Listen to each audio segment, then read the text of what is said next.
Good evening, good evening. It looks like everything should be okay. I'm looking at sound just to make sure we're not missing anything this week. Done some changes on my PC, and I just want to make sure everything looks good. And it does on my end. I don't see anybody hollering they can't hear me.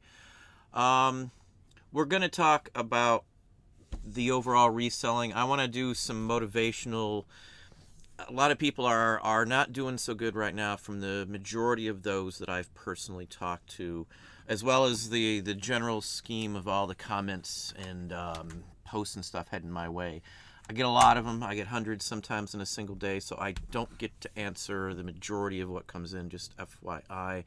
I don't answer anything unrelated to someone buying at my eBay store, so if you send me something through my eBay store, I'm not going to respond. Nobody here does. I'm not the only one who checks email. There's 10 people that could check email on my eBay store, and they're not going to refer a common question that's not related to business over it. eBay is my business. I don't bother people at their place of business. I just appreciate everybody else. Kindly do the same, not to be offensive, but we don't have time to divert time to answer everybody's question that way either. Not at all. That's anyway. We'll head on to the topic in just a second here. Let's see who's in here. I know sometimes I don't get to the questions. We'll see if there's any coming in. Hey, Artie, Mike, how are you doing today? For those in Patreon, I just want to lock down my schedule before I posted the roundtable. I promise you, I already got some dates now. We had to shift our schedule around here, so those in Patreon, the roundtable dates will be announced by tomorrow evening, I promise. I wanted to have them up first thing this week, but we had to change, as I said, a schedule to help out somebody in the family, and I wanted to make sure we got everything done at our end before I posted the date I may not be able to get everything ready for, so just FYI. As well, I responded to everybody's questions, your posts. I do have a few questions for a few folks who did posts, some images for help in identification and pricing. New video just went up literally 20-30 minutes ago. Second part of that one will be up tomorrow, and then there'll be a third video coming up on the weekend for Patreon as well that will cover some of Ben's items on the community tab as well as a few other topics. So that is what's coming up for there. I did do a trip to pick up some things, some haul items, so I probably will cut that together in a video for here.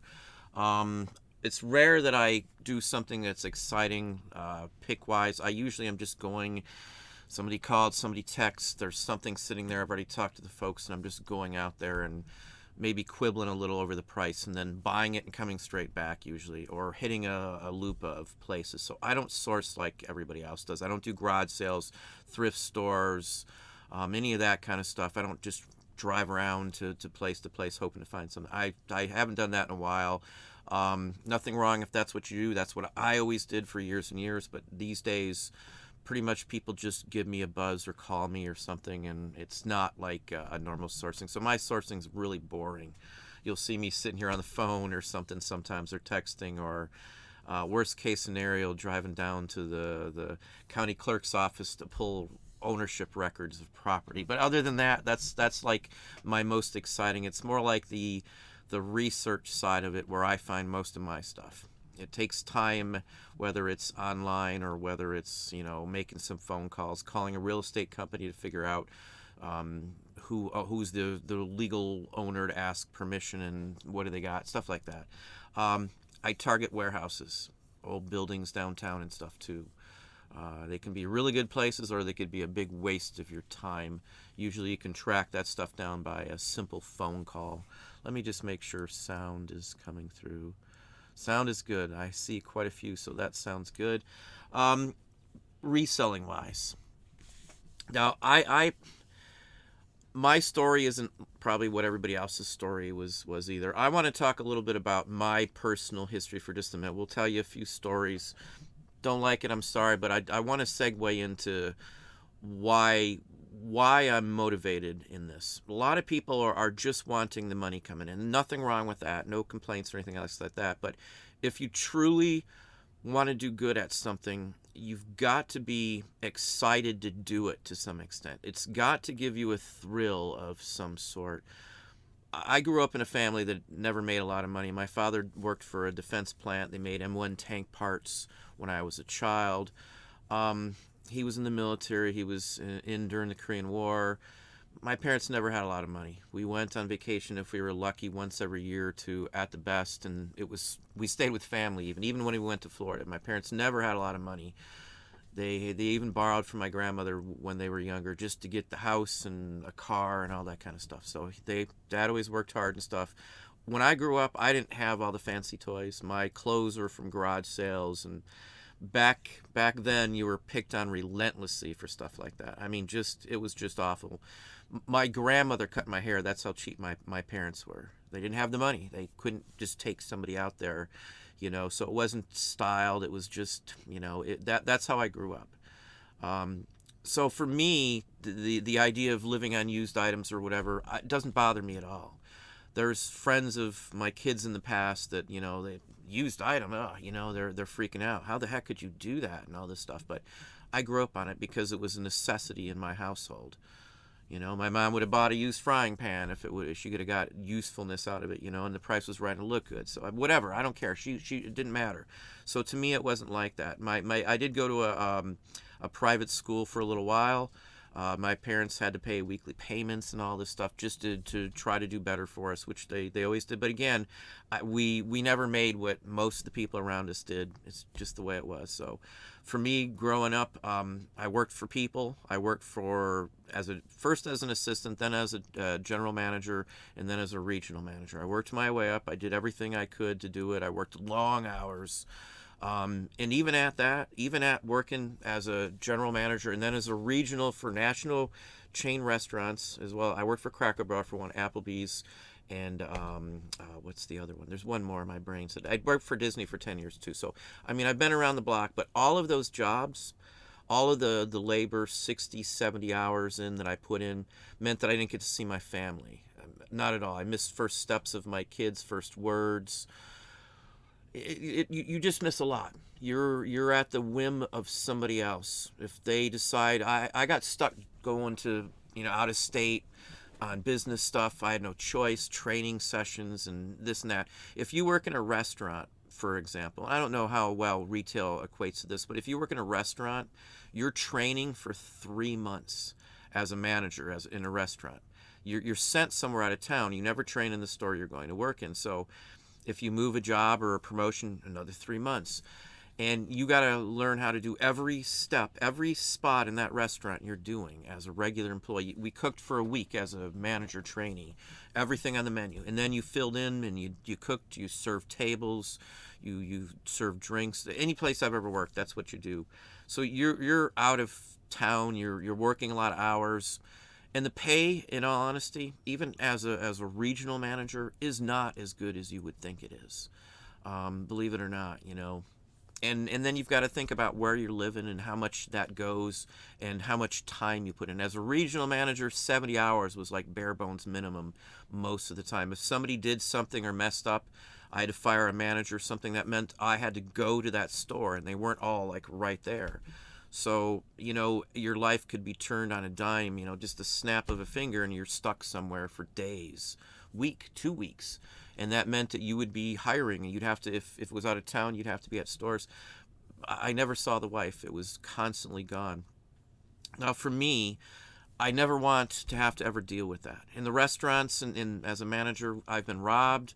I've had my windows bashed out, tires slashed. I mean, just bottles of beer thrown at me. Employees pistol whipped in a store. I've had stabbings in a restaurant I worked in the kitchen, employee fights, drug busts, drug thefts when I worked at Eckerd's for a while. Not very long. I quit that job. It's night and day what I do now. I mean, there's no comparison. I mean, at Disney, for crying out loud, I had to deal with people dying. At resorts, there's 3 people that died at one place. I had to deal with an employee running over 2 guests that were elderly from another country. I mean, just god-awful things that you'd never ever want to have to deal with. But that's life. That's not just me. I'm sure there's tons of other people who've been a manager for years and have seen just some awful things, not to mention some of the issues, employee issues and personal problems and stuff. It's night and day. The biggest thing about this that motivates me every single day I wake up is that I don't have to go into work. I said this to somebody, I can't remember who it was, but I'll wake up sometimes. I haven't had a traditional job in 12, 13 years, maybe more than that. We've been full-time doing this for quite some time now. I'll still wake up in the middle of the night thinking I missed the alarm clock and I'm late for work.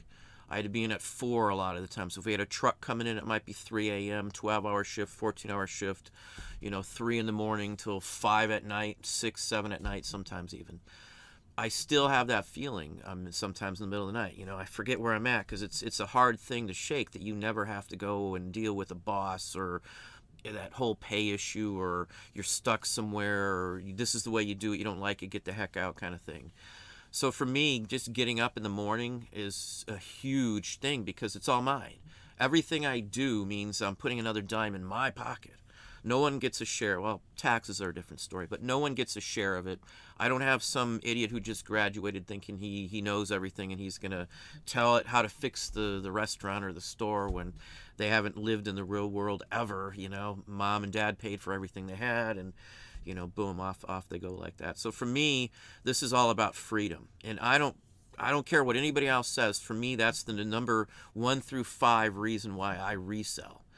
I don't want to miss anything. I want to be able to control, do whatever I want with my personal time. That's the one thing that I can say. If I want to make more, I got to put more time in. If I need to go somewhere, I can rearrange my schedule and do anything I want, anytime I want as a reseller. If my wife needs something, the kids need something, all that stuff is doable these days. If something happened, and it actually happened, I was working at Einstein Brothers. Was it? Yeah, it was Einstein Brothers.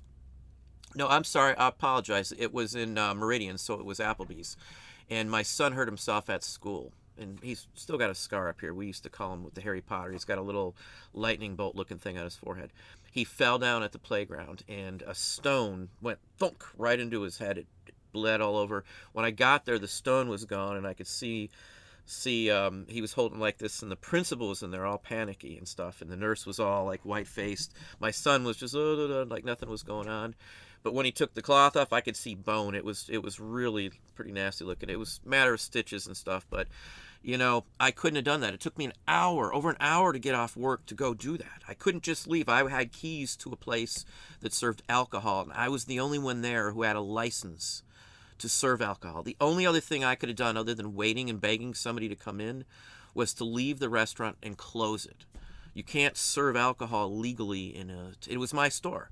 So I couldn't leave. I mean, I was stuck. My son's sitting somewhere, he hurt himself. And at that point, by the time they called, it was 15, 20 minutes. And, they tried to get in touch with the wife and all this other stuff. So it was just a bad situation where you don't know how bad your child is and stuff. It's a night and day situation now. I mean, that's the biggest thing that I will never get over, I guess. The fact that I can do what I'm doing now, and not have any of the headaches. When people say, talk about, eBay this, eBay that, and you complain about eBay and, this, that, and the other thing. My worst day dealing with eBay is almost like the best day working in a restaurant. Maybe if you worked in a restaurant, you were a server or something else like that, you may not have experienced the bad stuff. If you worked as a manager, and I know darn well there's quite a few people, for some reason, a lot of management in restaurants and stuff end up being resellers. I don't know how many, Bearded Picker, another example, I don't know how many people that I've talked to that worked in either retail or restaurants who are now resellers. If you've never done a salaried job, it's very demanding. Your pay doesn't change if you end up working 20 extra hours a week every week. You don't get any more money out of that unless maybe you're helping make your bonus or something based on your numbers or something. But anyway, let's steer to some questions and some concerns on getting that sale coming into. That's my motivation. Hopefully everybody else has some reason, something. Freedom is the number one thing that reselling does. It allowed me to have my own business. Whatever you want to do for a business, that's great. But a large chunk of people don't have the opportunity to do that. With me too, we started off reselling, but now we do a lot of other stuff too. I'm on YouTube for one. I do a ton of other things. We got toys and printed material, and got some books, and I write for this and that, and you can springboard. You can do many different things from starting your own business. It takes time. Again, I don't care if it took me 20 years to get to where I'm at. It would have been worth the time and the investment at this point because, again, the freedom. It's the freedom. And I'm not afraid to, not have, I don't buy anything new unless I have to. So I'm not worried about having the newest this, the newest that, the fancy this, fancy that. I don't have to have, expensive shoes, coats, anything else like that. You got to be able to give a little bit to do this. A lot of the people who get anywhere, they've slept on the floor of their business, lived in a car. I've known people who've now succeeded doing stuff like this. It all starts somewhere. So whether you're not doing great now, who knows what next year will be either. It took us years to get to a point where we figured everything out and money was just coming in. It was a set. I could set my clock by, how much money was rolling in. I know everybody's not at that step. It's going to take time for anybody in this business. You can't just start a whole new life like this and expect it to go smooth every single time or to be immediate money. There's no shortcut whatsoever in this. And I don't care what any other person tells you, any YouTuber, any other reseller, there's no shortcut. You still have to put in the time. You still have to get the items. You still have to list them. You still have to do good customer service. You got to sell everything, everything, there's a step that you have to take for all this.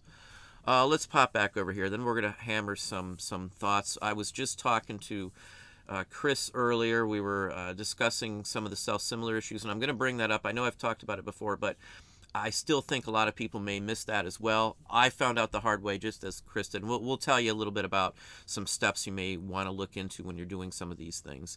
Duncan in the house, too. How are you doing? Stamp collecting. See, that's the problem, Duncan. It's more collecting than selling with the stamps these days. I figure, when I'm later on in life, if I don't want to mess with big stuff, I can just keep hoarding the stamps, and then eventually, if I get bored with some of the other stuff, maybe I'd sell stamps for a long time. Stamps take up not much room. You can get them fairly cheap. They're easy to make money if you know your stuff. But if you don't know it, you haven't been a long-time stamp guy or gal, it might take you some considerable amount of time and some mistakes. So it's one of those categories. I love stamps in general. Duncan, my favorite time frame would be mostly 19th century to begin with. I like the early 1840 through 57, 58 U.S. stamps. I do like some of the Australian stamps. I've got I think maybe I've even shown them in a video. I've got a very large Australian stamp collection going back to your colonial era even. I've got, like individual states, I've got them all. I've got a ton of Australian. That's honestly, I have more Australian stamps than I have U.S. only because I bought the collection for like $125 with a whole bunch of stuff. That was one of my best stamp purchases ever because there's one stamp in there from Queensland that's worth like $1,700 in the condition it's in. I've already been offered $15, so I know it's a big job. Yeah.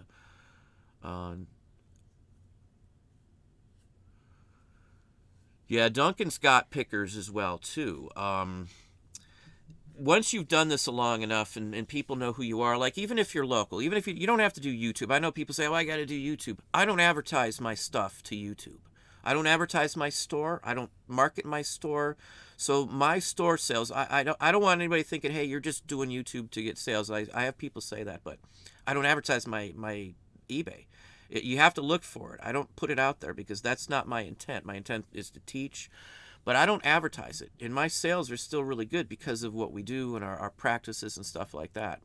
So I'm not the typical person. I don't broadcast certain things out either, but I know I'm wandering on my conversation here. Let's hop on down. Hey, Diane, how you doing? Right below, I've got Marty. How you doing, Marty?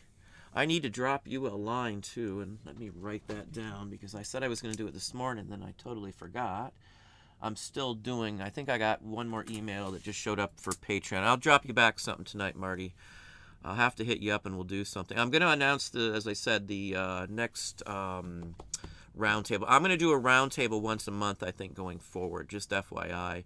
I can't promise it would be on a Thursday every time, but I'm going to do one going forward. I've got a lot of interest. I've got a lot of people, even viewers, that reached out and enjoyed that. So we're going to do one every month, I think, going forward. Just FYI. Dave, Midwest Picker, another YouTuber. Jiminy, I always say Jiminy Flip It, but Marty, Jiminy Flip It, he's got a YouTube channel too. I just did a series on print ads. You got Dave, Midwest Picker, another channel here. Dave seems like a very nice guy. I'll have to one of these days get together with Dave out there. Dan Sweeps, how are you doing? Big Deals General Store. Convert 1% of your listings. Yeah, it depends on how many listings you have up. If you've got a lot of listings, you probably wouldn't touch 1% turnover even in a week, but you don't need to. I have a question on that quite often on percentages. People ask me percentages and when did you hit this number? When did you do this? I don't look at my percentages other than at the end of the week for my breakdown on ROI. When I'm looking at sales in a daily, I'm just looking at dollar amounts. It doesn't matter. Anything else doesn't matter. The dollar amount, as long as the dollar amount is here, I could care less how many are selling or not selling. But it doesn't matter. If the dollar amount is where I want it, that means I'm still going up, I'm still increasing, and I don't have any concerns. So I don't worry about that stuff I can't control. I can't control how many I'm going to sell in a given day other than doing my usual stuff. If I'm doing the constant offers to watchers, if I'm doing my three time a week sales, 3 time a week sell similar, I'm usually doing fairly well. I don't take much more than that other than listing some new items to really get the sales to continue coming in.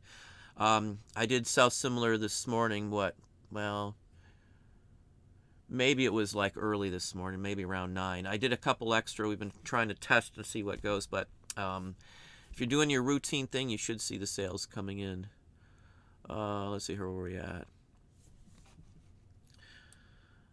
Duncan, the best buyers on eBay, they pay your price and you never hear from them again. Well, you hear from them. Yeah, well, there you go, repeat customers. I was going to say, I want to hear from the ones that buy from me because that means hopefully they're going to want to buy more items. Like he sells Queen Vic's. It's Queen Victorian stamps. It's her head looking in one direction or the other. It's usually just like a silhouette. Depends. Most of the British Commonwealth, any of their territorial issues had her image on it. Yeah, Queen Vic. Same reason we call it the Victorian era, Victorian trade cards. That's all based on Queen Victoria. So. I like the Queen Vic's only because you can see basically the same stamp, but with 50, 100 different country names on it, or territory, or possessions, or whatever you'd want to call it, the Commonwealth. I think that's kind of neat, just the differences. I like U.S. stamps that have overprints for like Puerto Rico and stuff like that, even Cuban. I like the U.S. printed stamps for the Philippine Islands and the Hawaiian possession. I've got territorial Hawaiian stamps. Anyway, I love the old stuff like that. RCQ, how are you doing? Good evening. And Winter Crow, welcome back in, Winter Crow. Hopefully you are doing well. Also, Eric Jones, good evening. There's Danielle, Reseller Nerd. How are you doing? Yeah, it's a split one on the video that just went up. I get that question partially because of your posting on the ones you found, and then Bob had some too, and I've had 2 or 3 other people. In fact, I just responded just today for somebody else who sent me some slides. Once you posted that, and I did a prior one, I've had maybe 25 or 26 people reach out to me who have found some and had some more questions on them after we discussed that. So I love slides. I've got a lot of them here, boy. I've got a lot. I need to kind of categorize that. We're trying to get smaller and smaller items, and I'm almost tempted to sell off some of the larger items in bulk right now, just because I like the small stuff. I like the graphical stuff. I run into stuff all the time that I can use. I can own the copyrights. When I buy some of the stuff we buy, sometimes, not all the time, but maybe 20% of the time, I can buy the exclusive rights to own and printing and everything else I want to do with those. And that's what I even carry forms with me these days in my car, van, whichever vehicle I got, just to say, hey, would you sign over the rights? Are you the legal owner? Was this your direct family who took the photos? Can I have permission? Blah, blah, blah. And sometimes they just tell you, no. What are you going to do with them? That's the next thing I always hear. But I got something to show you, too. Something we purchased. I want to talk about shipping for just a minute here, too, in a little bit. But there's Bob right there. Bob's part of the reason I did that video today, just because I've gotten so many people out there. There's a warning in the beginning about what not to do on a few things, so just be careful for those in Patreon. Henry Conrad, how are you doing? Hey, Jeff Loftus, good evening. Well, it's not evening everywhere, I should say.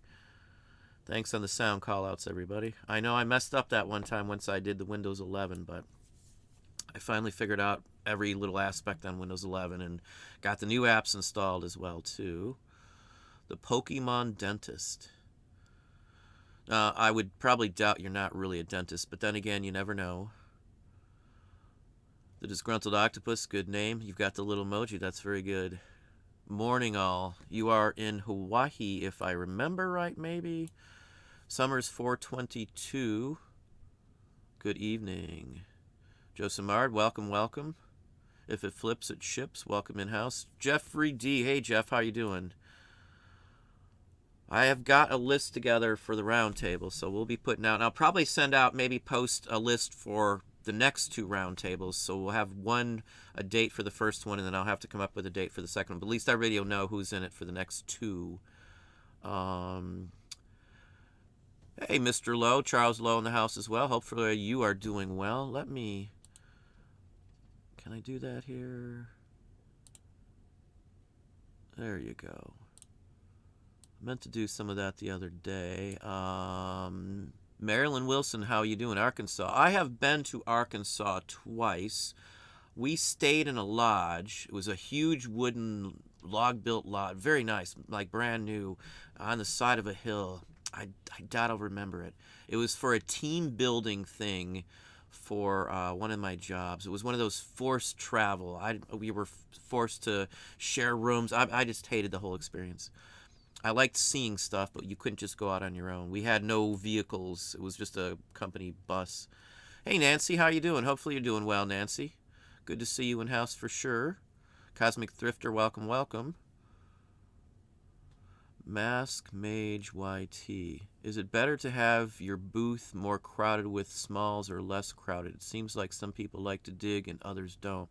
If you're talking about having an antique booth, like in a store, we used to be in 2 or 3 antique malls at the same time. In Meridian, I was in the real big one off the highway, and then I was in 2 stores too. I had some consignment items in a couple of stores downtown. And then I've been in a couple other. When we were in Florida, I did antique booth, and I did estate. I was an estate guy. I did the estate sales, set them up, sold, ran them, and stuff. And then I did Mount Dora and Renninger's and Webster, all that kind of stuff. I like to just clutter it with as much stuff. If you're renting space, fill it up. Don't leave any corner unturned. I mean, fill it up, price everything, make sure the labels can't come off, keep a record of what you put in the store, if that's what you're talking about. I fill it up. I fill up any space I've ever had. When I had display cases, we had a whole bunch of display cases. I actually made them, but all of the display cases were filled to the tilt. I'm paying for that booth. I wanted to be as productive as possible. If you're in like a very fancy, like a swaggy place that's, like an uppity one, really expensive stuff, maybe country looks and stuff like that. No disrespect. That's just, I like the more junk one. I like the old barn looking places personally, but you're not going to be able to do it. You might be the outcast in there.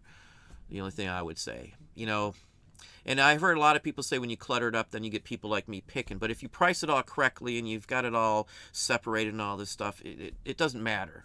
I would fill it up. Just like on your eBay store, I'm filling it up. We're still going to keep going, see what happens. Hopefully they won't cut off any of the ZIFs we got, the zero insertion fees. But I don't trust that they won't. Again, if you didn't, I had a video about this. Several people contacted me stating that in Canada, you used to be able to get 100,000 free listings. They cut them all off. So you're just back down to your basic 1,000 for this store level, 25,000 for the anchor store level. They called and complained to eBay because they missed the post, one of them. A couple others were just wanted to call and get some information on it.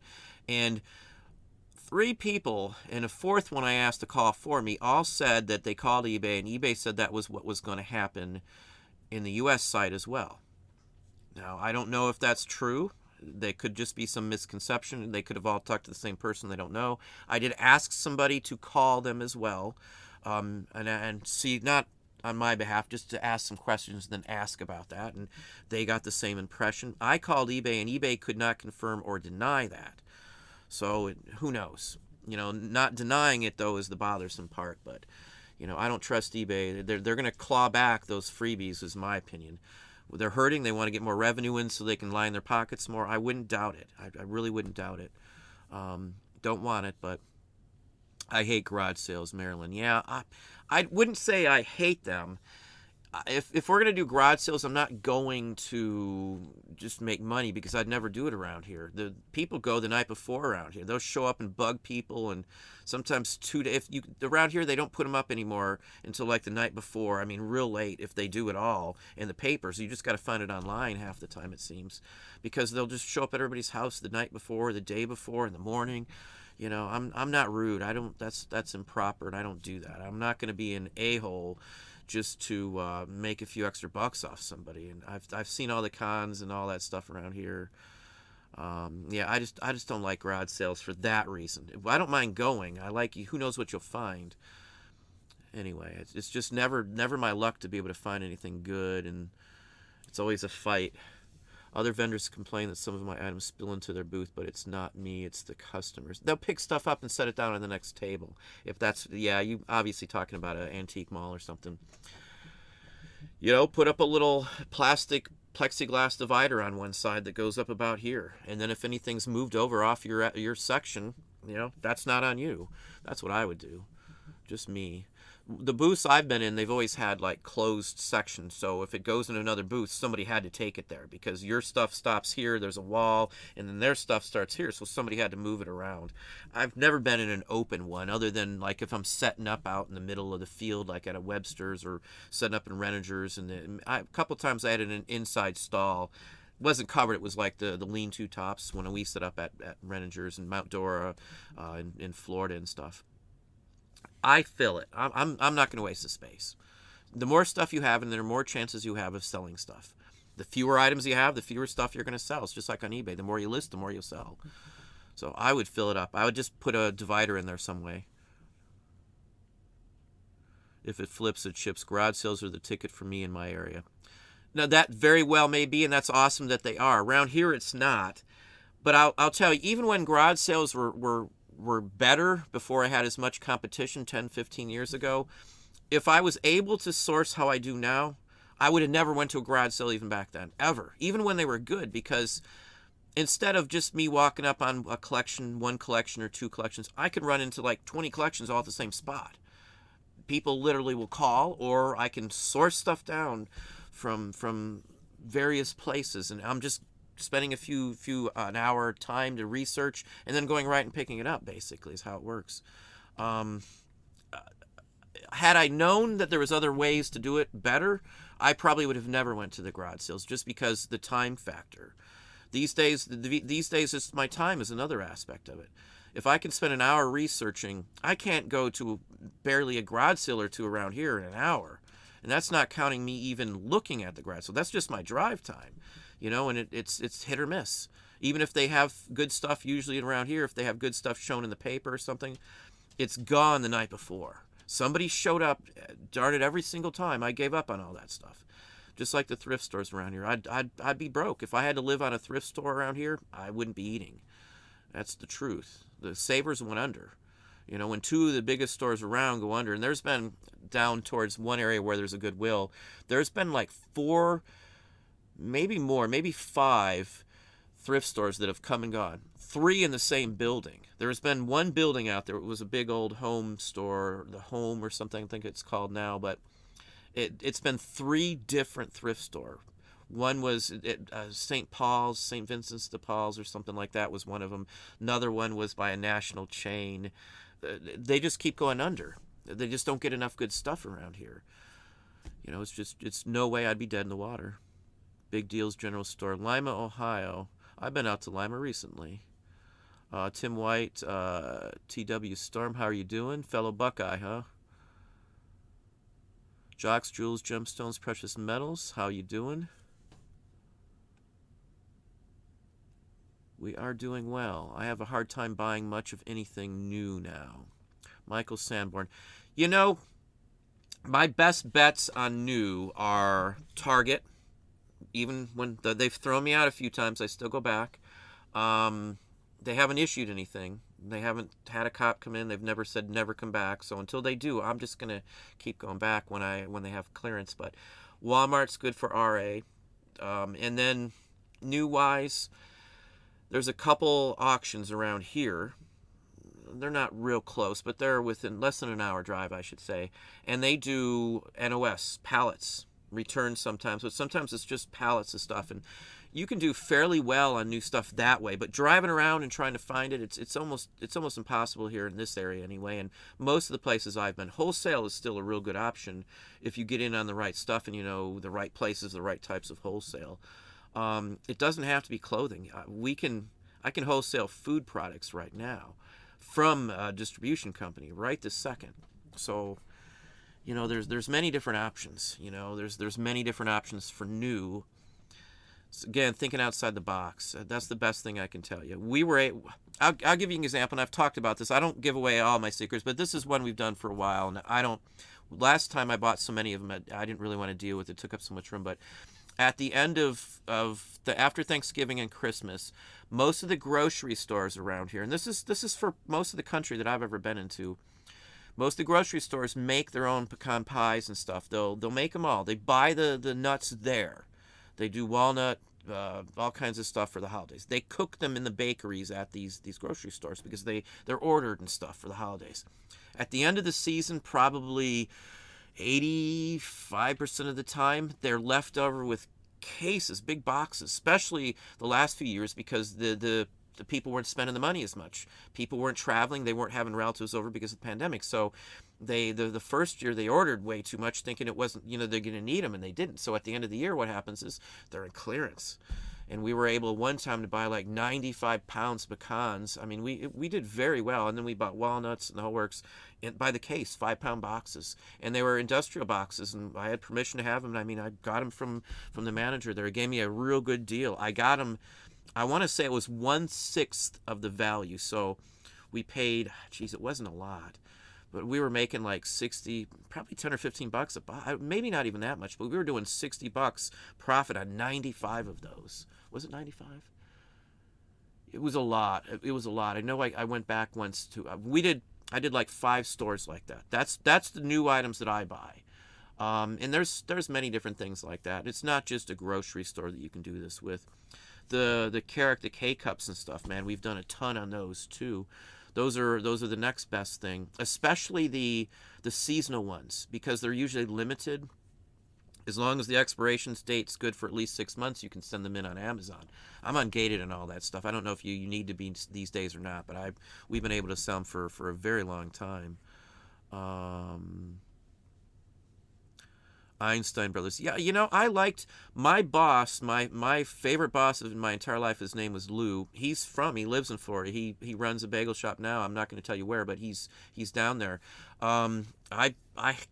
One of my friends, when I got promoted and took over the region up in Washington, Virginia, Maryland, I gave them the next spot. I gave a friend of mine I brought in, and they took over after me. So the guy still runs him. He was a great guy. He's a very nice guy.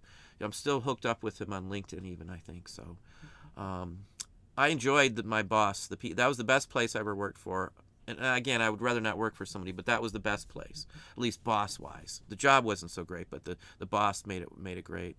Wet Nurse Stripper, how are you doing? My child was also quite Dickinson's. Yeah, that would be a good description of mine.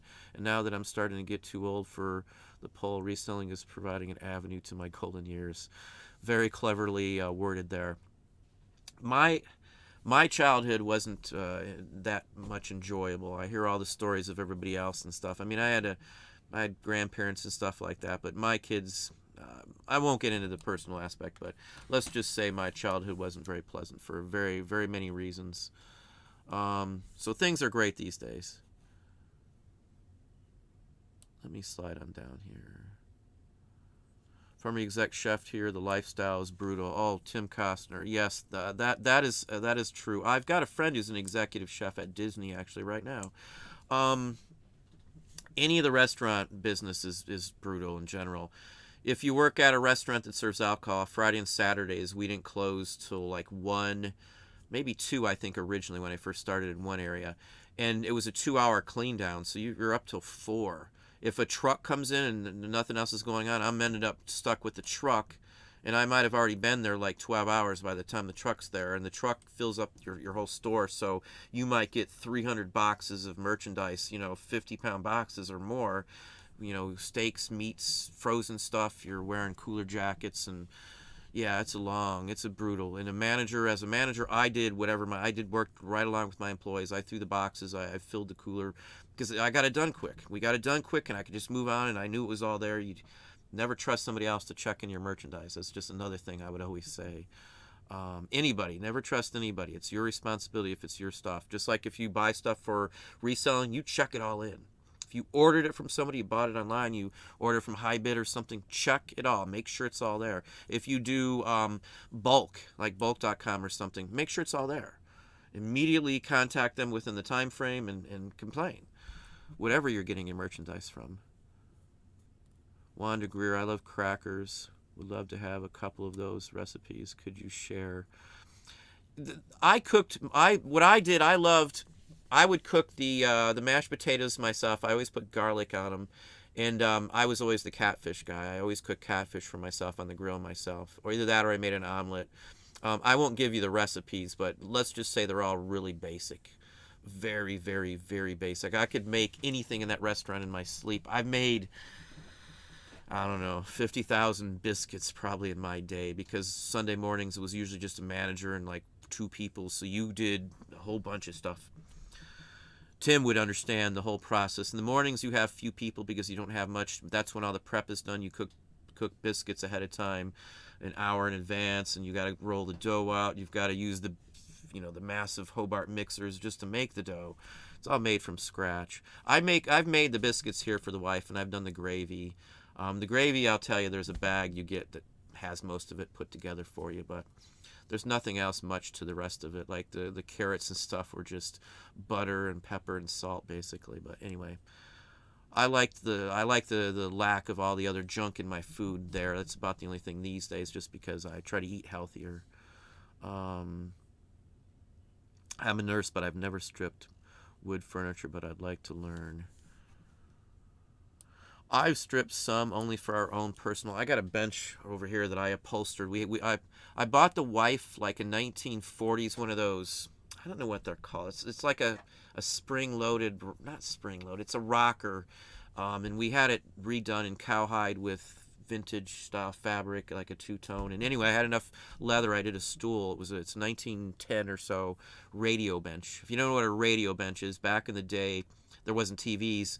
People would have a bench, and the kids would sit right there in front of the radio, and the dial would glow, and they'd watch or listen, not watch, but listen to like Buck Rogers on the radio or something like that. I've had a couple of those benches. They always sell too. Let's see here. I love not having to go in to work, but I still do side jobs for 4K a week. Hard to pass on that. Yeah, I still do some coding here and there, but I turn it all down mostly these days. Again, I resell all over the place. We've got other stuff tied into reselling. I do artwork. I do some books these days. Those in Patreon, you know what I'm talking about with what we discussed the week before, I think it was. But again, whatever you do, you don't have to just do reselling. These days, again, reselling is the majority of what we do, but it's not all we do. I do a heck of a lot of stuff also. So we've got more than a dozen revenue streams. Again, don't put all your eggs in one basket. Don't rely on one specific site these days. Again, even just for the amount of views, if you want to sell more stuff, you've got to be seen by more people. To be seen by more people with the way eBay does stuff these days, you almost have to be somewhere else with your items. Cross-list or whatever the case may be. I know there's some issues now with eBay and self-similar and cross-listing and auto-syncs. That's where the trouble is now. The minute someone comes up with a way on that, and I actually have a couple people who do APIs with eBay and stuff, trying to figure that out for me right now. Trying to figure out like a way to auto map where I would never have to worry about syncing properly and stuff. Applebee's. Yeah, you know, everything at Applebee's comes in all the meats are all frozen. I think everything there when I was there was frozen. And it's not as appetizing when you're cutting open a vacuum-packed steak that the blood's congealed on. It doesn't look blood. It's not red. It's more muted brown, the steak that they pull out of those bags. And it even has I'm not saying there's anything wrong with the food. Don't get me wrong. I'm not tarnishing the quality of the food, but when they've set like that and frozen, they're not fresh looking. You know, even though they were obviously quick frozen, you know, cut, sliced, packaged, weighed real quickly. I mean, I'm sure they're fine products, but it's not very appetizing from the back of the house. If you eat Arby's or Hardee's, the sliced roast beef, that comes in a juice bag. It's a liquid. The roast beef is a liquid. I worked at one. I ran a truck stop for a while, and then we had an Arby's. I was in charge of like 4 restaurants, the retail, and the whole truck. We did millions like a day sometimes on trucking gas and paychecks. But anyway, it comes in a bag. It's liquid, and it's not appetizing. I haven't eaten one since those days because I just couldn't get past looking at the congealed and all the stuff in the bag. It just doesn't look like it's like a meat malt. I mean, it was just, ugh. But it all hardens up and looks like you know, roast beef at the end of the day. It's just so processed. I was so turned off, and I didn't mind eating unhealthy food back then, and I still wouldn't eat it. It was just no, I can't eat those kind of things. I'm thinking breakfast. Yeah, you know, breakfast these days, I cook salmon and stuff like that. That's my breakfast. A piece of fish and maybe some homemade mashed potatoes and an orange or something. I do feel better with no sugar. I know I always try to razz Dom, Primetime Treasure Hunter, on that just because I know he's got that Mountain Dew. There's a videos up on there's a name for Mountain Dew craze, or I can't remember. They're making fun of Mountain Dew. I drink Mountain Dew when I was drinking soda, so don't get me wrong, but I don't drink any of that anymore. Let's see here.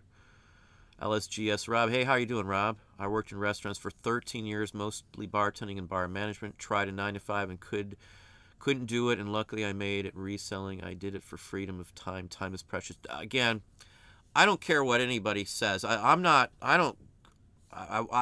want to cuss. I don't give a shoot about being a millionaire. I don't care about this. I don't care about the cars. I don't care about any of that stuff. I used to wear jewelry. I don't even care about that kind of stuff. It does nothing for me anymore. Your time flies by, man. I'm to that point now. I'm not like midlife crisis and panic mode or anything, but it flies by. If you've got kids, time seems to fly by so much quicker.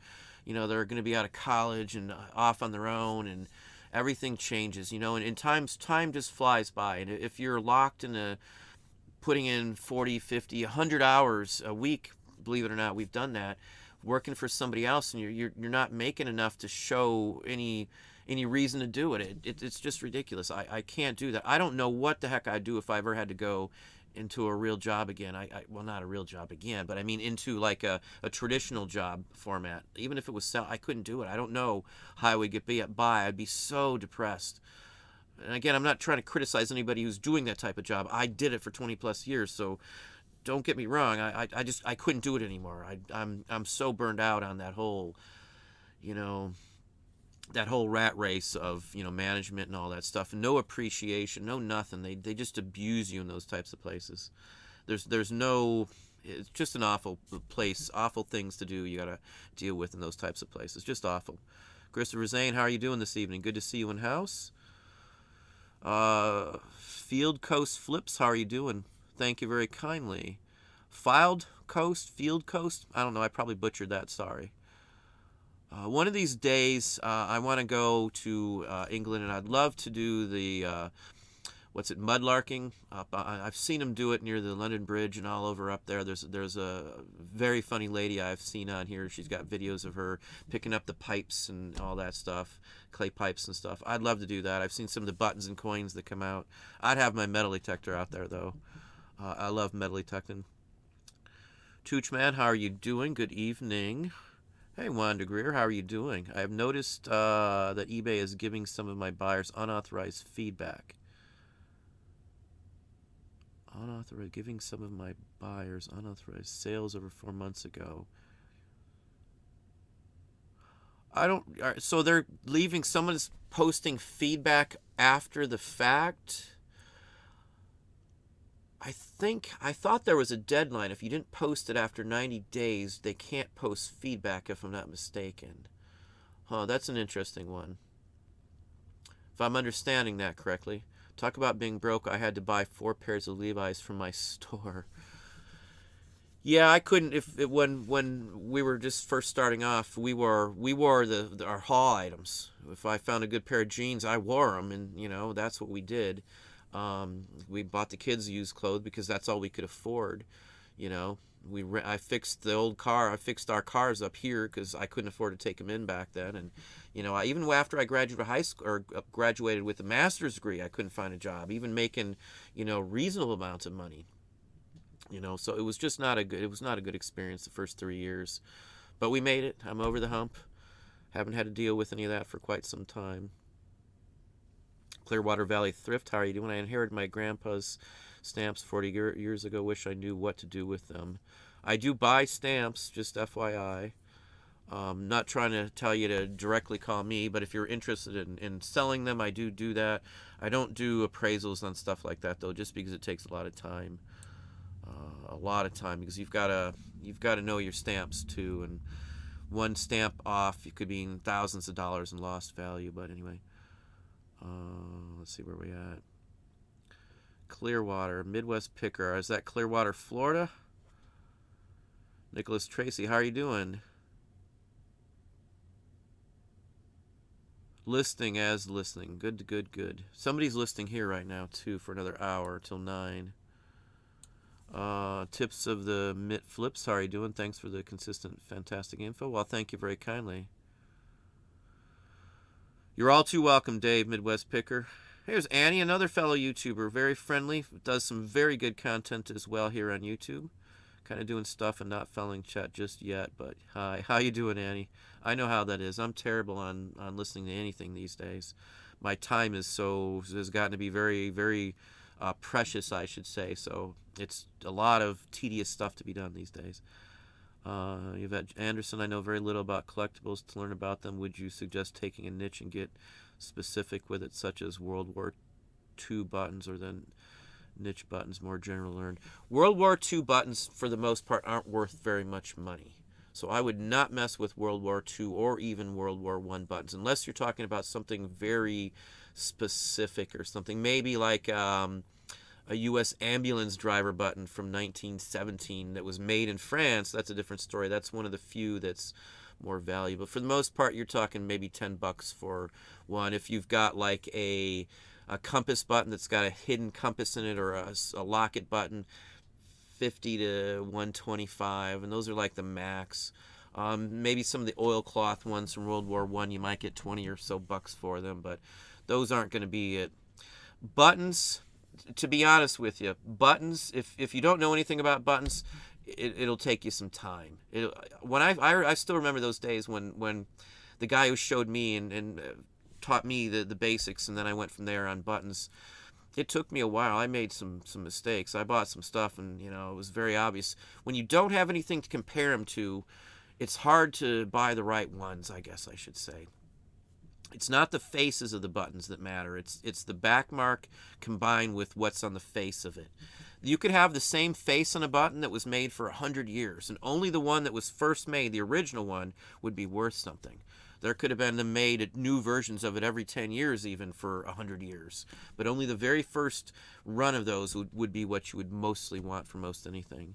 It's also a tough one because you'll need to invest. I don't want to exaggerate, probably $1,700-$1,800 in just books on just buttons, and just uniform buttons. That's just uniform livery, that style of button. Just those. There's some foreign, some are transportation related books. I've shown them all, I think, in my Patreon group. Some of the books and the niches that you may want to learn are discontinued, like 20, 30, 40 years ago. So you're going to have to shell out.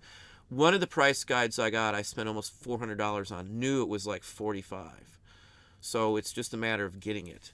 Like Tice's book, I want to say runs like $150 to $175 for a nice copy of it. And that's military for Civil War in that era, military buttons.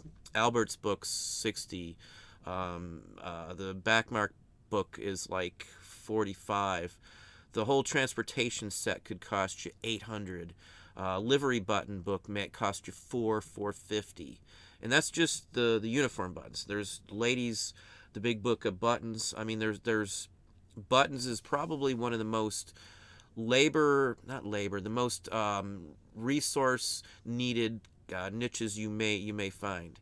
And then on top of that, I still use I've got at least 4 good British sites I use. Again, I've shown those in Patreon, those just to identify some of the faces of the foreign buttons. There's some really good sites out there for button identification, but you need all of that for buttons. Stamps, you can get away with 4 books for stamps. Postcards, there's no book that will do it. You'll need to get basic knowledge, and then experience, I guess, would be the next best thing. And looking up a lot of stuff, so eventually you won't have to look it up. You know how I know a lot of the stuff that I know? Because I looked them up 100 times, 1,000 times, and after I did them so many times looking up the same darn thing, I'm like, why am I looking it up? I just looked that up. I was only such and such money. That's how you're going to learn it. I don't know any other way. If I want to remember something, sometimes I write it out, and I'll never forget it, you know? Like the preamble preamble is a perfect example.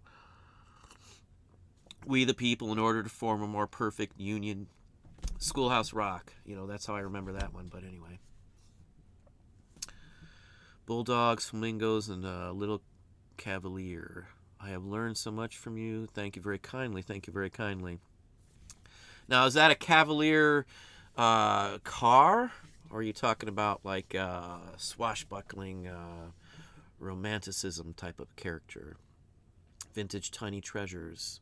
Well, welcome. I was on Cat and the Nurse Flipper just the other night. Very enjoyable. George was on there. What's the Antique Nomad with Dom 2 Primetime Treasure. Really fun. I really enjoyed that. Great group of folks and resellers. My mom was a nurse for a very long time. My wife's mom was a nurse for a very long time. So I've always respected the profession. An RN, registered nurse, I think is what Kat said she was. It was enjoyable and fun. Check it out on her channel if you get a chance. It was a fun time. She did invite us back. So she's going to be on this channel. I keep trying. I hit her up, but our schedules didn't sync the last 2 times I invited her on. But I need to reach back out to her now that I should have a schedule by tomorrow. I'll reach out to her this week. Maybe you'll see her on next week. I know she's now retired as a nurse, so you won't see her nursing anymore, so she'll have more time. I know she's leaving town, though, shortly, but good to have you on, though, Vintage Tiny Treasures. You're at the bottom west side of the Mitt. I can't do sell-similar with only 250 listings. Yeah, you can still do sell-similar, but you could just do them all on the same day would be my feasible guess. If you've got items that have been up for a long time, just do those. Just sell-similar, anything that's been up for more than 60 days. Literally, now my items that sit for any length over that now, they just sit. They don't get views or nothing. I've been following and trying to see what eBay's doing with it. They have to be new, refreshed items all the time. You can always go ahead and instead of sell similar in some cases, you can get a little bit of boost by raising the price 50 cents 1 month and then lowering it the next, or alternating it every other week even. Those are other things we've played with. Yeah, but quantity up, it's not necessarily to say, hey, don't do it or otherwise, because it'll still do you something for the old listings. Let me see where we at. My feed just bounced around. Stunlaw 1, how are you doing? Welcome back in. Welcome back in.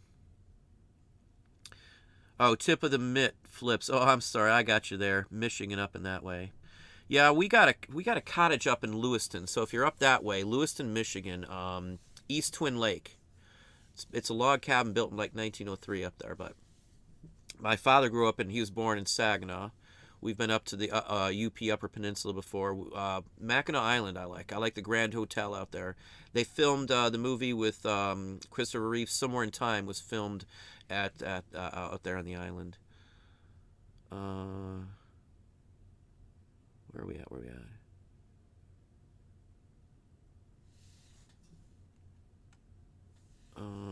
Laura, Vermont, how are you doing? Reactivated my listings this week. Packaging to ship as I list for as long as I have the space. Well, good to hear. Good to hear. Treasure Finders TN, how are you doing? Spent some time in Knoxville. We went to the World's Fair in 1984. Marilyn, again, I sell used clothing. I'm stressed about the economy and trying to quickly find a better selling niche during these hard times. No scare, nothing, no disrespect to anybody that sells clothing. I sold clothing, but I can tell you pretty much without a doubt, hand on the Bible, I can tell you without a doubt, our sales probably quadrupled when I gave up clothing. And I picked a niche and we just went with it. I just said, screw it, I'm done with the clothing. It was just, I didn't like it. I hated it every day I had to do it. It took up too much of my time. It was too labor intensive. Too many ways to have missed a spot or an issue with it. Find a niche, I would definitely say. I know people say, no, you can't do that. This will waste too much time. Once you figure, niches, if it's a vintage item, they don't make new ones anymore. You only have to know so much. You only have to be able to do so much. Researching one item is as easy as researching another item. When you've researched the same item 10 or 15, 20 times, you won't have to do it again. Records are one of the easiest ones to pick up quickly because once you start looking up all the common names and you're wasting all that time, you're going to go, wait a minute, none of these common ones are worth anything. They made millions of them. They're common stuff. You can hear it on the radio. They're on compilations. They're on LPs. They're everywhere. When you realize certain aspects of whatever niche you're in, you're on the gravy boat train. You're on your way there. Once you learn one niche, you learn two, you learn three, you learn four, you learn five, and you keep adding on. I would never go back to selling the common or households. I split up. I do a pros and cons, and we split up. Is it leisure or is it a necessity? I try to only sell leisure collectible items these days. Everything, and I've said this a lot lately because I think people are missing the whole point of why certain things always sell when everybody else is having trouble. The items that I sell, no one ever needs. No one needs a single thing that I show you that I'm selling in the store we share with everybody. No one needs anything in that store. There's nothing essential. There's nothing other than collectibles. So whatever's in my store is being bought by people of extra money. They don't need a shirt to wear. They don't need a pair of tennis shoes to wear. They don't need a blender piece or mixing blades or paddles. Or they don't need any of that stuff. It's not essential. This is extra junk that nobody needs. If you sell in categories like that and you're careful in what you pick, a lot of the folks that buy a good chunk of what I sell, the vintage, collectibles, antiques, early stuff, are retirees or professors or people who could care less about the money, I guess is the point. And that's a pro for me selling what I sell. A con of clothing was the fight, the flooded categories, all the other issues, having to give away free shipping, usually having to pay to promote it. The amount of other sellers selling the exact same shirt or anything was just horrendous. Done. I'm not going to mess with anything else like that. We used to do horrendously well on paperbacks. Paperback books. I've sold thousands of paperback books. I still love paperback books, but there's so many people doing them, and not only that, not as many people buy paperback books. Some niches die off, believe it or not. Certain paperback books, the pages will come undone, and the glue will be undone, so anyone you find in certain areas, the moisture could destroy them and all this other stuff. So I've given up some things, and things that have went down in prices. So knowing as much as you can is the only way to do this. You've got to know more than who you're buying from to do well. You've got to know what everything's worth that you're going to buy before, you buy it. You've got to know, have a good take on the person selling you the item to see where they're standing, see how much knowledge they have. Some people, I'll talk to them and everything's eBay price, eBay this, eBay that. I don't go to those sales. Even if there's one or two items, it's not worth knowing that the people are already sellers. I don't try to buy from resellers or anything else like that. Anyway, I know I'm rambling.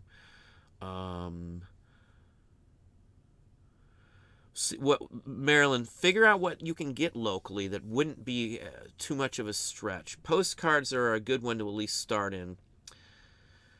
There's a lot of people doing postcards these days. So with postcards, my personal take is you've got to have them on at least 2 sites. 3 would be optimal. So cross-listing postcards on 3 sites and having quantity. We sell postcards, I think, every single day of my life and multiples on most days. I would say that's a pretty fair assessment. Like trade cards, the lowest amount we probably sell in a given day is probably a dozen. Just specifically trade cards.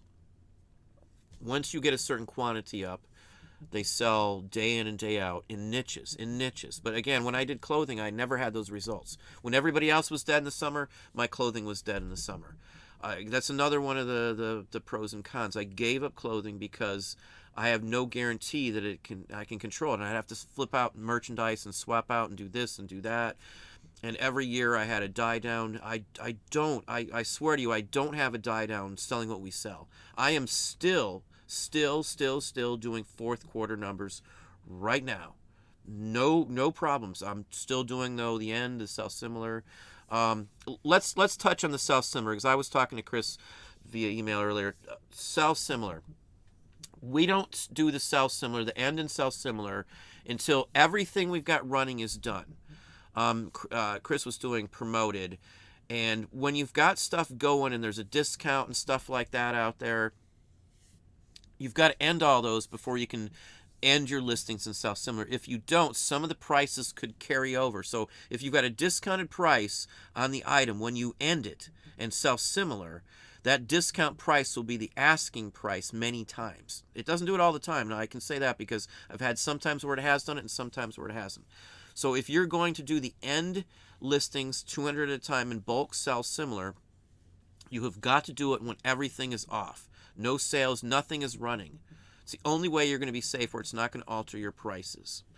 Again, what we do is I do my sales. I start them and I run them for 2 days a week, and 3 days on Friday. So the weekends I don't do anything addressing any of that stuff.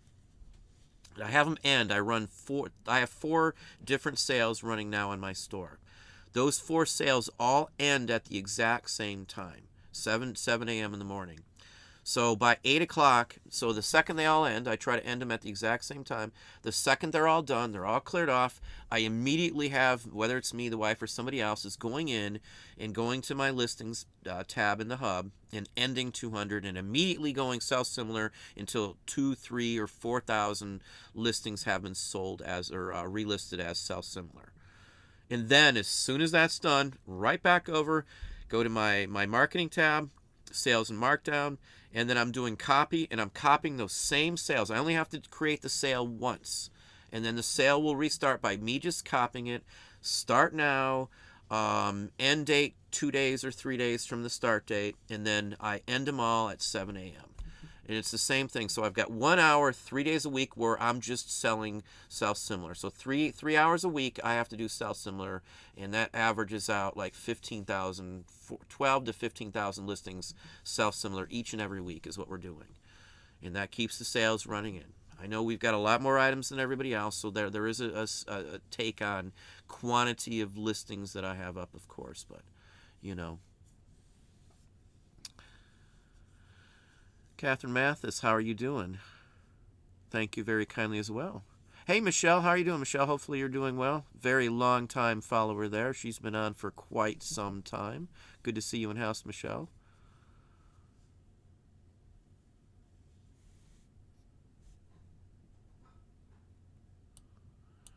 Yeah, I did construction jobs. I see you ask. I could never do them again these days. I only do them around the house for stuff here. Let's see, where are we at? Vintage time. Oh, you're Florida there too. Yeah, I lived in Florida for quite some time, 10 years. I worked at Walt Disney World.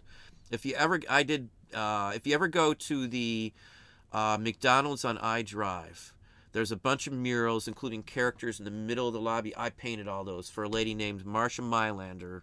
I did all of her painting. I did the McDonald's characters all over the walls in that McDonald's. It used to be the world's largest. And then I painted some on the hotels on, what's the name of that? It's Hotel Boulevard in Disney area. And then I also did murals at Disney World itself. Charles loves the roundtables. Yes, we will have to have roundtable once a month at least going forward. Into Shiny Treasures, you've just started out. You've got to start somewhere. I started off with 0 listings just like everybody else.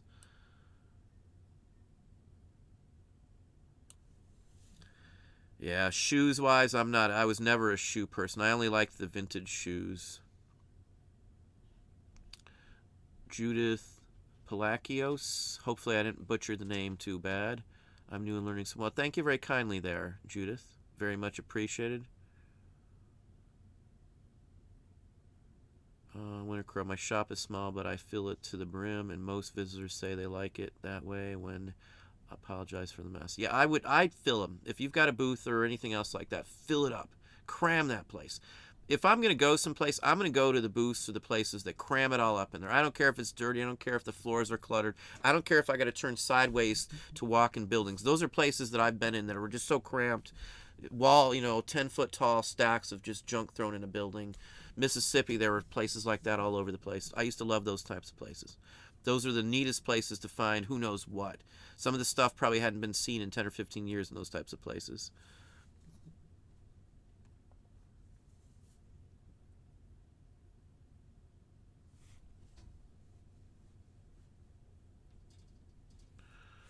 Hey, there's Dom. How you doing, Dom? Good to see you in the house there. Primetime Treasure Hunter, good friend of the show. If you haven't checked out Dom, you should know enough to go to his channel as well. Real Deal McNeil, how are you doing? Yes, I do use local auction houses to sell stuff. I will buy from a local auction. Like, let's say I bought a 5,000 lot of records, or even 400 records, or whatever they happen to have on there. I'll pull out the ones that I will want to keep and turn around and resell, and the rest usually just go back to another auction house. There's no sense in worrying. That's why around here I hate even looking or calling on the ads on Facebook or Craigslist when there's people selling records, because most of the time I've already seen them. And some of the time I've had them, sold them, and then have seen the same group of records twice after that, because there's no way for me to know if they're ones I've seen or not. And the only good thing about doing that is I always ask, well, where'd you get them from? And this and that. And there's always some BS story they tell me. So I always know never to talk to them, never to buy anything from them again, because they were lying to me. I never let them know that I know that, though. If I've already looked at them, I'm not going to tell them I know. Just because that way I just write them off. Any from this phone number on Craigslist, I'll never check again. They're sellers, blah, blah, blah. I know who's the reseller. Don't front your cards. Always bluff. Never front your cards. If you be a poker player when you're out there sourcing, don't let them know that you know they're a reseller. Just don't deal business with them anymore. If you get deals from them, fine, but the ones around here, it doesn't work that way. They're trying to sell the junk like it's worth something, hoping they can snag some new person who's not going to know or going to think it's such a huge amount of stuff that they're going to make money. The time will kill you every time, I'm telling you.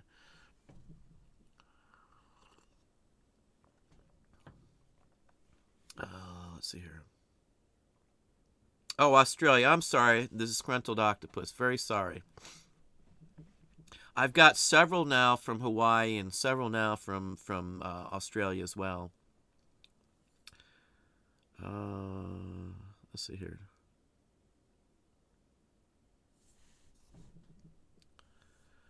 Carla Grassa, how are you doing? Portugal. Well, welcome, welcome. Nat Rummageopedia, how are you doing? Let me slide down here a little more. Travel with Jose. What do you think about the way eBay is going? I am at the point that I might move on from eBay. Glitches galore and item specifics are the main reason for me to consider another platform. I would not give up eBay if you're making even... Our bottom line is if we hit 25... If eBay turns out to only be 25% of my revenue, I could make that much money doing something else by just taking the time I'm doing that somewhere else. and I wouldn't have to deal with it. I've got that as my benchmark. I promise you, everybody out there, when it hits that mark, financially, it's not doable anymore to me. It's a number. It has nothing to do with anything other than my finances. Again, I can tell you where it falls in there, and if the fees go up and my business share keeps going down, it's still been around the 40% mark, 42. It's been down to like 36 once before, but if that number drops, it's not practical for me. So have a point there would be my guess on it. I wouldn't drop it though until it hits that point. I would just put your stuff on other sites too. Cross list would be the key. That would be the best way. Get your stuff out on more than one platform. You want to have a footprint online. So if somebody looks up certain items that I sell on Chrome, they're going to see me like on the first page in multiple sources. So wherever they go, it's still going to be me. If you've got enough of certain items, like a niche or something, you can dominate it. It's the only way to go. It would be eBay. I mean, obviously crossless, but you should stay there. If you're able to dominate any category niche, even if it's a small one, even if it's, say, only 8,000 items, the whole niche is 8,000 items, and you can get 2,000 or 3,000 of those, that means you're 1 out of 4 of every listing up there. That's a pretty good consideration to dominate that category enough to even skew the prices in your direction as well. Run the category, own something, own the category basically. That's a good way to stay with eBay and to grow it. You've got to pick something that there's enough buyers out for as well, too, of course. But St. Vinny's is still a good thrift store around my parts. Some of them are Garrett Anderson. Some of them are around here. There is one that I do okay, and it's a small one, and it's like a once in a blue moon. If I go to a thrift store, we're just going to piddle around. Or we were out doing something, the mall, and there's a couple thrift stores out towards the mall on the way home. So maybe if the kids are with us and they're interested, we'll stop. But I'm not doing it to make money when I do those because I can't make money.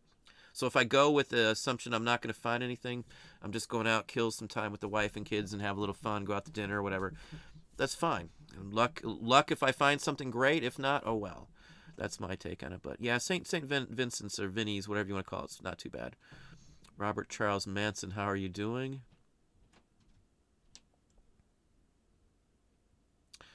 Toochman, security follows you around at Target, not reseller friendly. Last time they got mad at me because I had a full cart. They were like a whole bunch of the same items. And I had been in the store for like an hour and 20 minutes in like 2 different aisles. I was checking everything. If I'm there, I'm just going to scan up my phone, check everything out there. And it was later at night. And I think they just wanted to run me out, weren't sure what I was doing. Or maybe they wanted to do it themselves. I don't know. But I've been run out of Target a couple of times. Kroger's is the one that drives me nuts because I don't like Kroger's at all anymore, truthfully. But they've got stickers that destroy the label on it, telling you if you find these products anywhere else, contact Kroger's. But there's nothing Kroger's can do. It's a BS sticker. That's bothersome. Yeah, but I'll still go back if I can make some money. A deal finder. I like buying online and having it shipped to me. Less gas, less work, less time, and more profit. Depends on the item. The only thing I would say about buying offline, you don't know for sure what the items are. You can look at them. They could be fake when you get them. There's always something different or something wrong for the majority of the time when I've seen people buying, exclusively offline. I'm not saying everybody. We've bought from HiBid and some other places like that, and you can still make money. But I have so much better luck buying in person because I can see the item. I can quibble over the price if there's something not quite right. I'm not stuck with it. I don't have to eat the shipping costs and stuff like that. I don't randomly drive, though. I'm just, somebody calls me or I track down my source. I go right to that place and I come back. So I'm not going anywhere. I'm just going to one spot and coming right back if that's all I want. Again, it depends on your own luck and stuff. There are people that just source from online, but I like to see the items. I like to hold it because even like somebody shows me pictures of stuff on Patreon for help in identifying and stuff. Some of the time I can't tell them because I can't touch it. I can't see it close enough. Sometimes it's just the feel of the item, like certain types of paper, certain types of cloth, or, there's stuff like that, or the smell, the age. If certain things can be faked and on and on and on. I'm always hesitant to buy anything online. We've been taken too many times, I guess. I run amok. How are you doing? Good evening. Donald's Discoveries. How are you doing, Donald? Hopefully you're doing well. Good name, of course.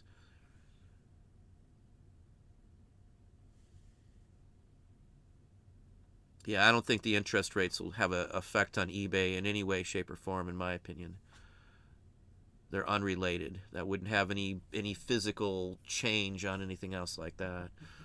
In fact, it might hurt eBay because people can make more interest or more profits by having the interest rate different and do commodities change as opposed to investing in items that are going to possibly bubble at any point and burst. That would be my consideration is all. Cosmic Thrifter. My only day off work is Wednesday. No garage or estate sales on Wednesday. It's a challenge to find good stuff to sell, but it makes me creative. I don't want to be told what day I'm allowed to be off. Yeah, I hated that. We did, though, usually take... I usually work the weekends, and we took a weekday off because I could go around and there wasn't all the people all over the place. We had certain places... We had the run of certain places on the weekdays. Businesses were open, so I could do a lot more stuff. Winter Crow, they closed our St. Vinny's a couple of years ago. The church decided, and even though it wasn't a large store, I always found something good. Yeah, I don't know. I haven't been out the way to the one around here. There's 2 of them. There's actually 3. One a little farther away, but I don't think we've been out even by them. For all I know, they've closed down with the pandemic. I couldn't tell you.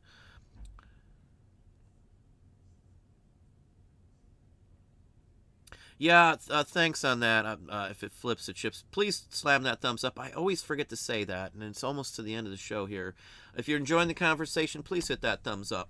Usually I've said it before this, but I'm just going through the feed so much. Always like to get to at least the 100 mark, if not more. We've got 224 people in-house right now. 88 thumbs up there.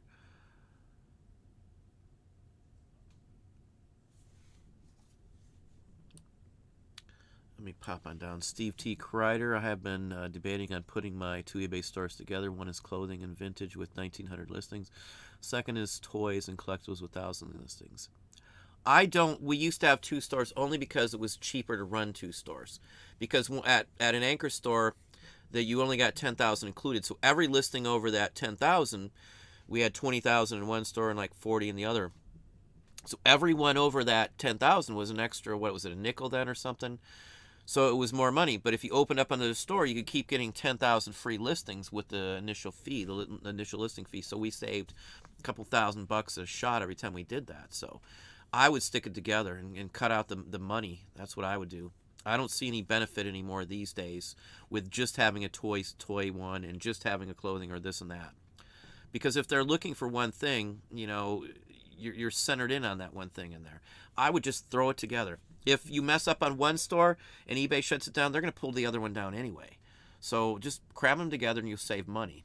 It depends on the size of your store too. Don't forget, if you're spending $60 a month on an extra store, at the end of the year, what's that, $720 or so that you could have been saving by not spending the money on it. So just keep that in mind. That's what I would do. Rating Retro NC. We're going to end it in just a second here. Have been enjoying your videos for a while. Started on eBay in 2020. There's always lots to learn. I still learn stuff. Good to have you on, though. Mindy Laval.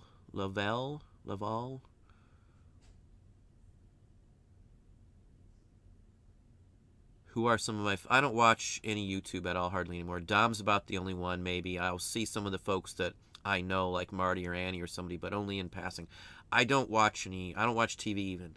I don't, all my time these days is literally into reselling. That's it. I don't worry about any other junk. I want to advance this as quick and as best as I can, so I don't watch other channels. I'll say this, though. There's far too many resellers who are bogus. They're fakes.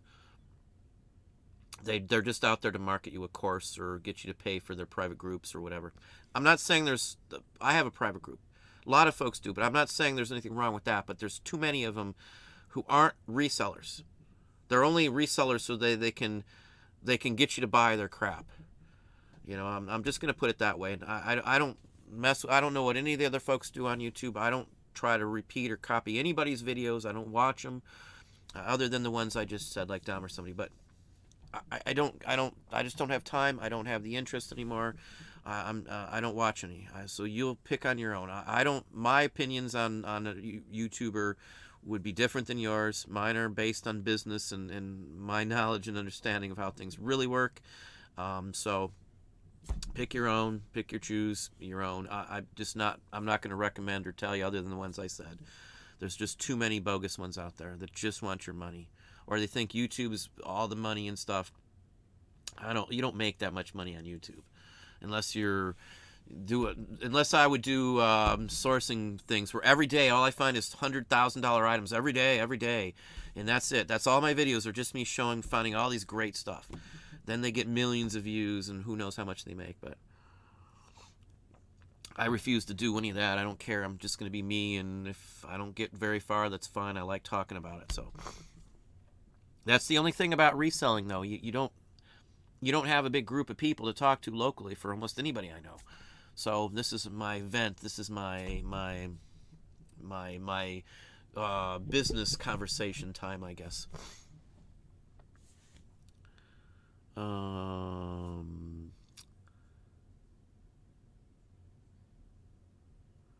Maryland, I was a bar manager, had my tires slashed a few times. That's a fun surprise at 3 a.m. Yep, been there, done that. Windows busted and the whole works. And we've been robbed. Let's see here, where we at?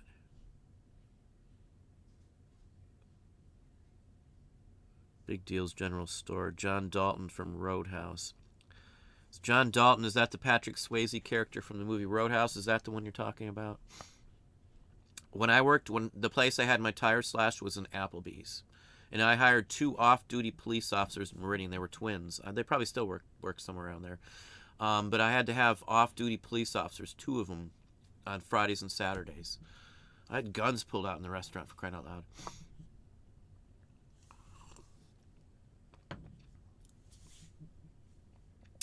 Let's see here.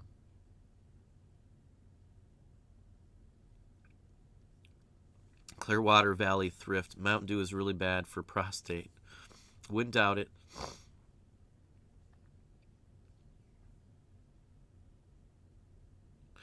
Yeah, I wouldn't doubt that the nuggets could be that way as well too. It might be like a dough, like almost like cookie dough, like a liquidy version of it, maybe more like a muffin mix. I wouldn't doubt it. I've seen the bubbles. I know exactly what you're talking about. But I know the Arby's is. I personally cooked it. I've seen it. I know it is. It came in a bag with a metal clip that closed the one end. It was just a big bag of it, and it sets in a pan, it's steamed. The Arby's meat is steamed in this. It's a big tall steamer unit.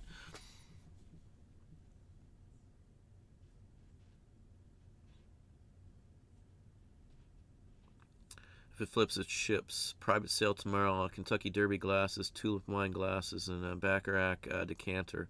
Be careful. Most of the newer Derby glasses don't sell for that much. I mean, we've sold like the 80s for $20-25 before. I've probably sold 150 or better Derby glasses. The earlier, the better. 20s, 30s, 40s. The earliest ones, like the mint julep style glasses. Those are the best ones from that place. Tulip wine glasses are okay. Depends on the maker. Depends on if they're leaded crystal or something. Baccarat, though, that's a different story. If it's authentic, if it's marked, if it's a nice piece, no damage, no chips, nothing like that. I've messed with glass. I just don't mess with glass much at all anymore, unless it's something cool I know will sell quick. I don't have the patience for it anymore. Paper's just so much easier and so much better. The money's constant, it doesn't change. I'm not kidding. I could set my clock by how the revenue streams in. Again, I don't worry about how many items I'm selling anymore these days. I just look at the dollar amount. If it's 4 digits every day, I'm happy. How can you complain? Let's see here.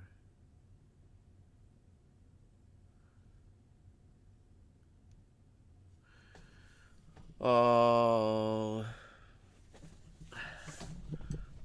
Hang on. Somebody's asking a question. I'm going to pull something out for a second there. Okay, somebody asked about USSR items. Here's a World War II Russian Army belt and buckle. It's authentic. It's the real deal. I'm not going to sell it now. Don't put it up. I wouldn't personally do it. I don't want to get any hate or anything else like that. It's a nice item. they were actually against us when the war first started. If you don't know that, read your history. So who knows? Stuff will still sell, but there'll be fewer collectors now, and many people, if you go to a military show, most of the Russian stuff probably won't be out on the table, would be my personal guess. But who knows?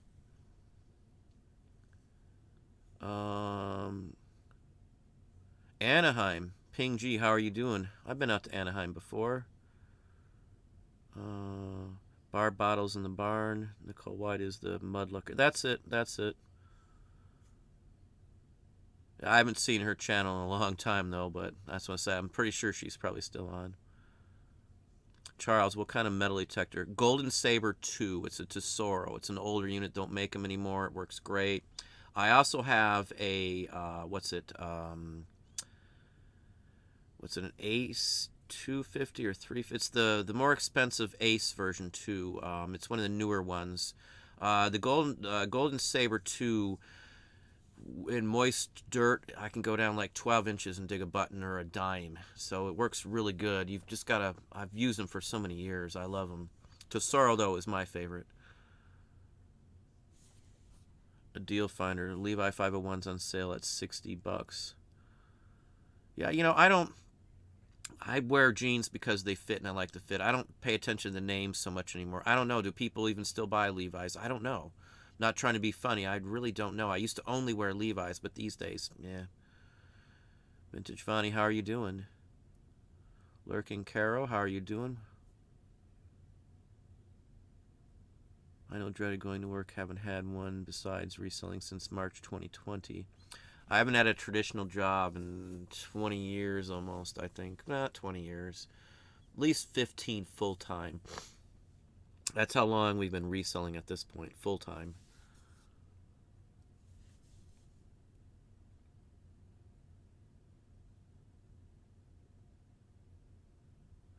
Yeah, Jocks, Jules, Gemstone's talking about leaving when my child was hurt. We needed the money. I desperately needed the money. My son wasn't... They were panicked at the school, but they weren't like, he's dying. I got there as soon as I could. If I left it and I didn't close it down, I would have probably been fired. I could have actually possibly went to jail for leaving an establishment with no licensed person on there and leaving it opened. It could have been a potential. So if it wasn't a liquor license issue, I probably would have just left. But the liquor license was the scary part on me. One of the other managers, there's a thing called dram shop law, and one of the other managers was there. Look it up if you don't know what that is. But one of the other managers was in one of the stores. Somebody I worked with, I knew him very well. Somebody under him served alcohol to somebody, and that person was already teetoed over the limit and went out and hurt somebody on the road. That manager went to jail over that, for allowing that person to be served alcohol. He wasn't even out there when the bartender served it, mind you, but he was on duty. He went to jail. He got arrested over that. And ever since then, I was always cautious on the whole liquor license issue to begin with. Yeah, I was bonded. I mean, there's a lot of stuff you got to go through. You got a whole bunch of state documentation. I don't know what it costs. I still have my card here, actually, somewhere. But it's an ABC liquor card is what it is in Mississippi when I worked there. But anyway, yeah, that's one of those situations I could have... Anyway, let's leave it at that. I did what I felt I had to keep my job because I needed to pay the bills, and things were tight still back then. We didn't make a lot of money working there. My wife was a stay-at-home mom. We had small kids, and there was no babysitter out where we lived, and there was no daycare I would have trusted out where we lived either. So anyway, I get your point, but I can't. I couldn't do it. I didn't. Those are the binds that you're stuck. You're screwed if you do, and you're screwed if you don't. There's nothing you. It was just. That's why I am so into and motivated to do this. I could never express the gratitude to be able to do this. It's night and day compared to what we used to do.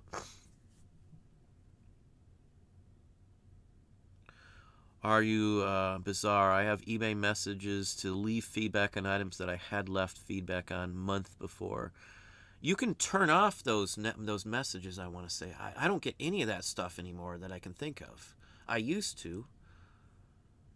I'm almost sure there's a setting to turn some of that off. Maybe it's accidental, but I know I went in and I turned off all the other junk in there. They added in like advertisement and a whole bunch of stuff, and I've got a video on some of those. I'm almost sure you can turn off some of those notifications. I don't get them. I can't think of when I've had one of those. I know which ones you're talking about, though. We're going to end it in just a second here.